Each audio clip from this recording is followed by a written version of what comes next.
बिस्मिल्लाहिर्रहमानिर्रहीम। अस्सलाम वालेकुम।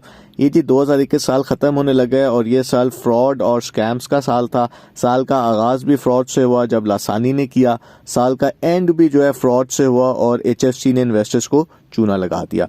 इस साल किन किन कंपनीज ने किस किस तरह इन्वेस्टर से पैसे लिए, किस तरह स्कैम किया, यूट्यूबर्स का क्या रोल था, नेटवर्कर्स का क्या रोल था, अगला साल कैसे होगा, वो इस वीडियो में हम डिस्कस करेंगे।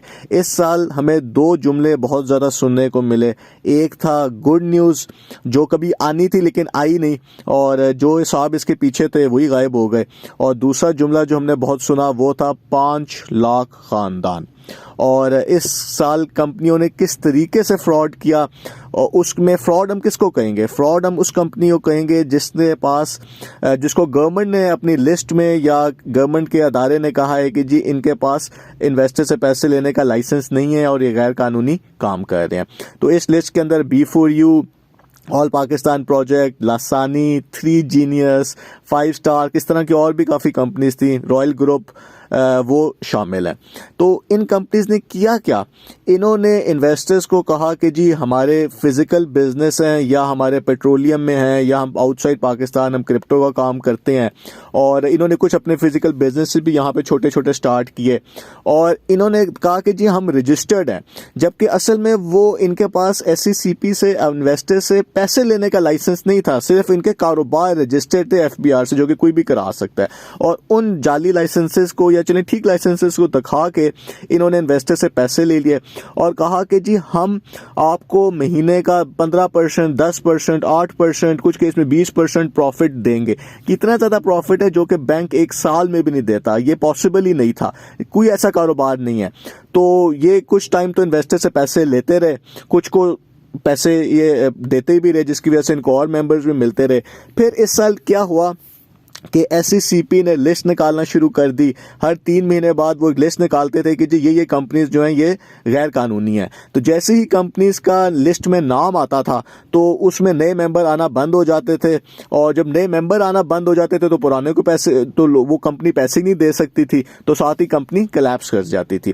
तो सबसे ज़्यादा इस साल चेंज क्या हुआ? वो ये हुआ कि जी यूट्यूबर्स का इस दफ़ा बहुत ज़्यादा रोल था।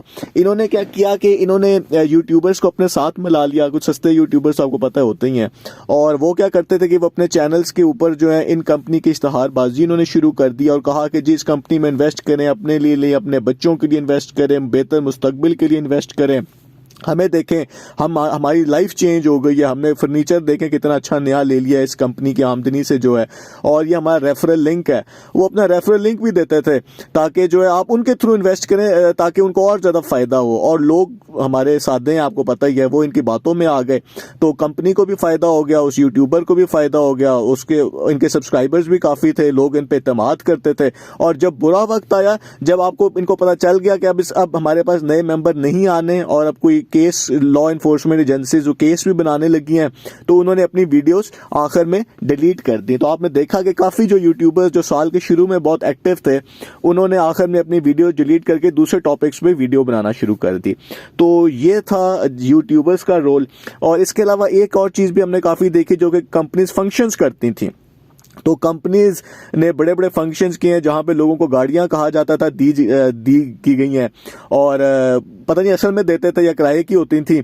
जब वो लोग गाड़ियां लेके घूमते थे या अपने रिश्तेदारों को दिखाते होंगे तो वो लोग भी इनमें शामिल हो जाते थे। तो बेसिकली लोगों ने अपने ही रिश्तेदारों को, अपने ही दोस्तों को जो है इन कंपनियों में फंसाया है, और आखिर में जो है इन्वेस्टर्स के पैसे फंसे हैं। गवर्नमेंट ने इस साल काफ़ी ज़्यादा क्रैकडाउन किया है इन कंपनीज के ऊपर। उसमें एक तो FATF का बहुत प्रेशर था। जब लासानी ने फ्रॉड किया तो बहुत सोशल मीडिया पे शोर मचा साल के शुरू में, और उसके बाद NAB भी इन्वॉल्व होना शुरू हो गया। तो ऑल पाकिस्तान प्रोजेक्ट पे बहुत हाथ डाला गया। वो बड़ी छोटी कंपनी थी B4U के मुकाबले में। B4U 2-1 साल से चल रही थी और इनके काफ़ी मेंबर्स थे। उनसे गलती ये हुई कि उनके पास लाइसेंस नहीं था, और लेकिन फिर भी वो बड़े बड़े टूर्नामेंट्स भी उन्होंने स्पॉन्सर करना शुरू कर दिए। वो नज़रों में ज़्यादा आ गए। तो जैसे ही वो नज़रों में ज़्यादा आए तो यूट्यूबर्स पे भी और सोशल मीडिया पे भी उनका ज़्यादा इन्फ्लुएंस हो गया, प्रेजेंस हो गई, तो वो भी फिर फंस गए। तो जिस कंपनी ने बैंक के थ्रू काम किया वो कंपनी फौरन फंसी गई कंपनी।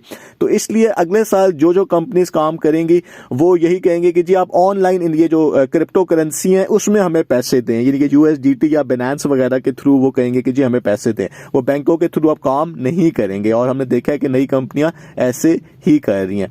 तो जहां तक कानूनी कार्रवाई की बात है, तो इस साल का सबसे बड़ा जो लीगल केस था, जो कि केस ऑफ द 2021 था, वो था B4U के ओनर के ऊपर केस।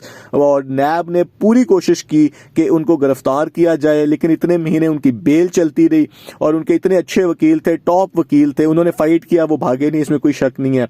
और आखिर में जब वो गिरफ्तार हुए तो वो सुप्रीम कोर्ट से गिरफ्तार हुए, यानी कि वो पूरे आखिर तक जाके उन्होंने अपनी फाइट की। और इन्वेस्टर्स के पैसे फंसे हुए हैं, इसमें कोई बात शक नहीं है।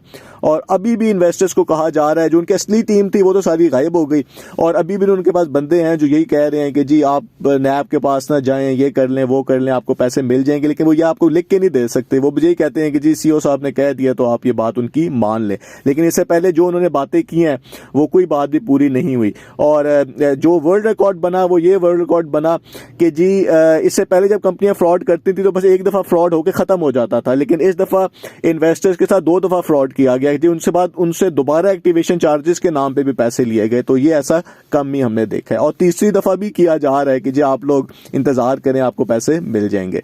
तो चलें देखते हैं कि जी क्या सिचुएशन बनती है।